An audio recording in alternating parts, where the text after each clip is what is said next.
Well, good morning. It's Buddha's in your landfill. It's Saturday morning. It's a beautiful day here in Blackstone. And we left off yesterday uh, talking about the Garden of Eden and who am I before Adam is born? Who is before Adam is born?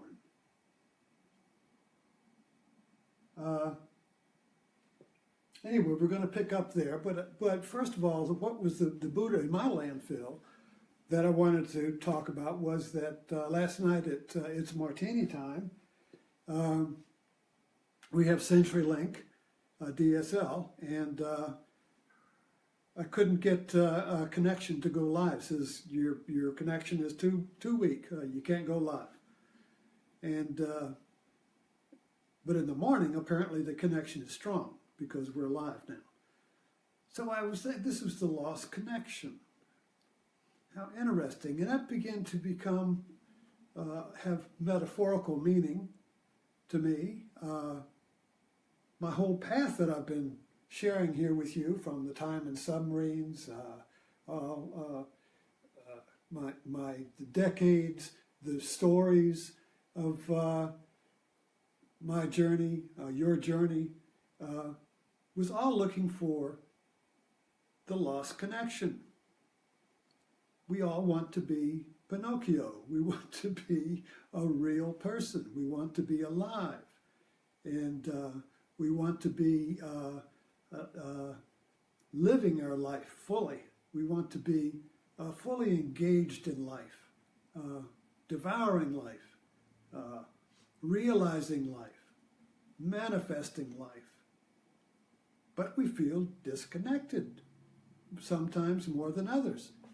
The disconnection is what we experience as negativity, irritation, annoyance, anger, anxiety, worry, severe doubt, depression, envy, greed. All these negativities are basically being disconnected with life. Life is one, but we experience life in our culture as being fragmented. So we're always looking for lost pieces, trying to get stuff back. Feel like somebody's stolen from us. We've lost a job. We've lost meaning. We're victims. We're the forgotten person. We've been neglected. We've been discarded. Well, that remembers. I just got to share this experience, the thing about the forgotten. My father was a retired naval officer, spent 29 years in the military, most of which was at sea, World War II, during Korea, the Yangtze River before the war in China. His whole life's dedicated. And so he's kind of like got passed over and never got to be an admiral or even a captain. He was a commander, and he retired, and then he had a stroke, and he was sitting here on my sofa right in this living room. This was back in 1997, and he had a stroke, but he couldn't make choices, but he was physically okay. But he had lost a lot of his memory. And Commander Rawls, who was the high school NROTC commander, was a large, imposing military man. And so he came over one Sunday, and in his dress uniform, because he had been to church or something, full of gold medals hanging all over him, white, beautiful. Just he looked like the personification of the Navy. And he walked into the room, and my father was sitting over there next to my mother. And he turned and said, "They found me. The Navy found me." And in his mind, he had been discarded, spit out, retired, and suddenly Commander Rawls came in, and it was the Navy. And the Navy had come to little tiny Blackstone and found him out and said, "Good morning, Captain," and he gave him respect. And my father just got connected. He felt connected again. Isn't that interesting? So we're always, let's put up today's poster. So we're talking about the lost connection. And my little schizo fellow here says, "I can't be live. It's CenturyLink's fault." And then I got to thinking, CenturyLink, what is century is time. So I don't feel connected because of time. I'm a link in time, you see. And so we live in this, our culture is a time culture. Everything runs on time. You go to the traffic, the lights, the jobs, everything. Everything is, here's my father's watch. Everything runs on time. We're always, how much time do we have? How much time have we lost? How much time can we get? How much time can we save? You see, so we're looking at time as something, a quantity. You can save it or lose it. You can buy it. I'll buy some time. I'll give you some time. We just think this way. We just think in terms of time and links. And so we cannot find the connection we're looking for in time because it's always being broke. Well, actually, have you ever, is time real? It's a measurement. You got inches, you got pounds, and you got minutes and hours. Have you ever seen an inch walking around? Have you ever seen a pound? Or have you ever seen an hour?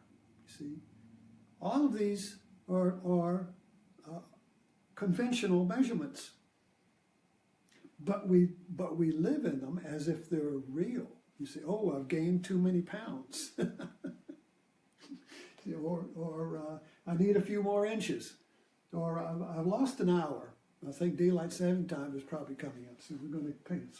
So the question is, am I in time? Well, obviously we're in time. Time is history. We're obviously all living in a historical moment. But there's a dimension that's missing. And it's the timeless dimension. This was a little haiku from Basso this morning.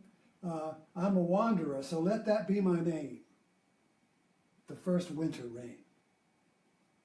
I'm a wanderer, so let that be my name. So what that means, I'm a wanderer, so I don't have a noun, a name. In other words, the name places us in time.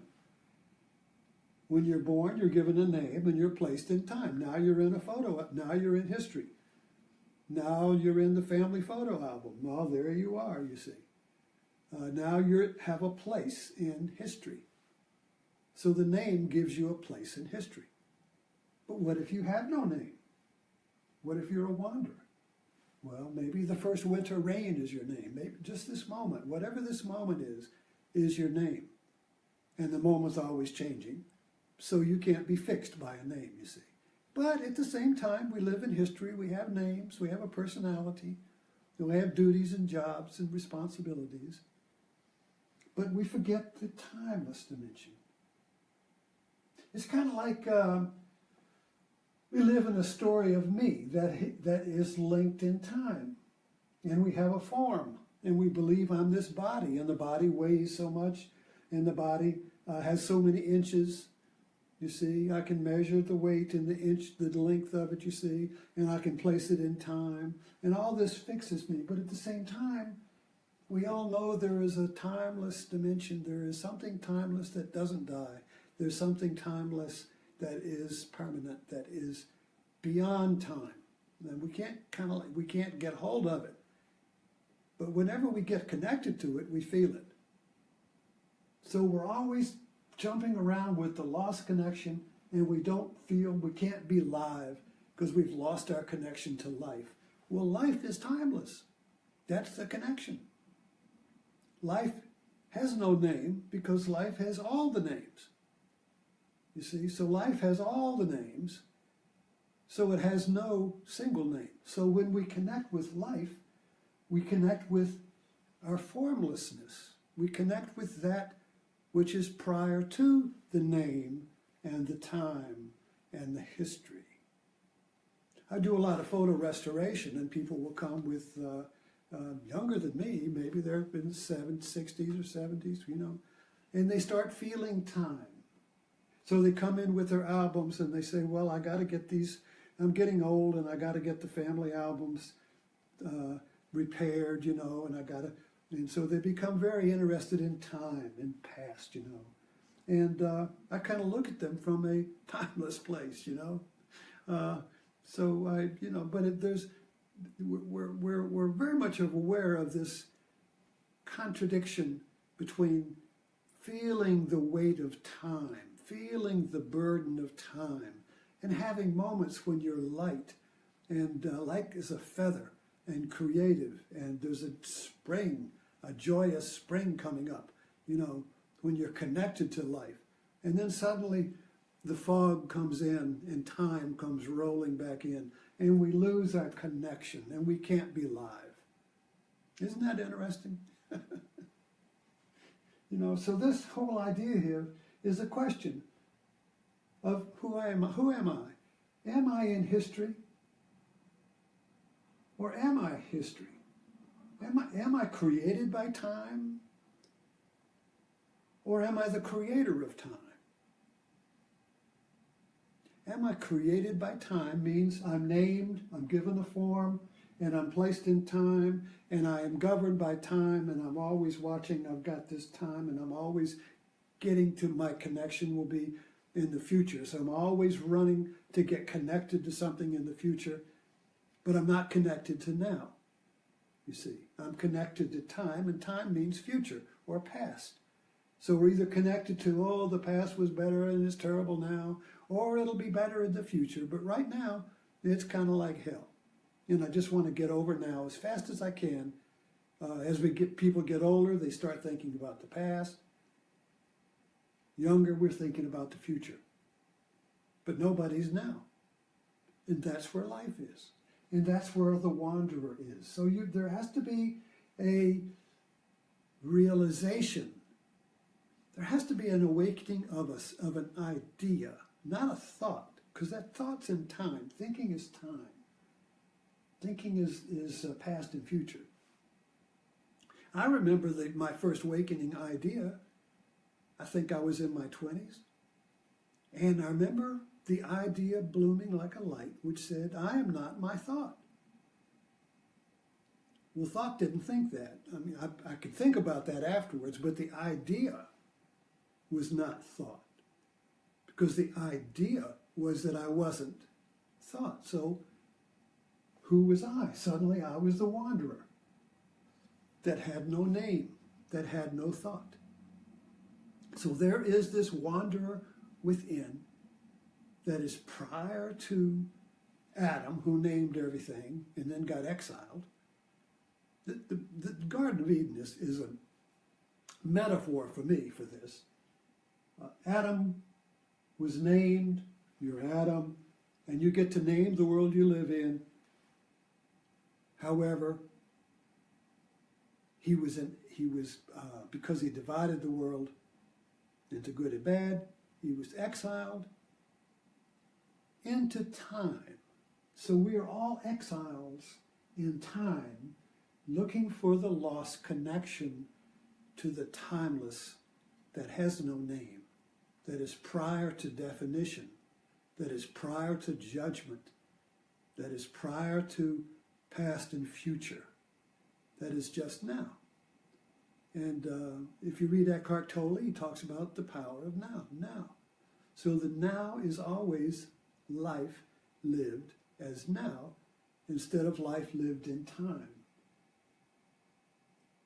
So we really have to do both. We can live in time, we can do our family, we can do jobs, we can do all these things. But at the same time, we can be timeless and be without our centuries link and be without our life in the sausage link of time, linking time, you see. So let that be our Buddha for today, and we'll hopefully be able to go live this evening at Martini time.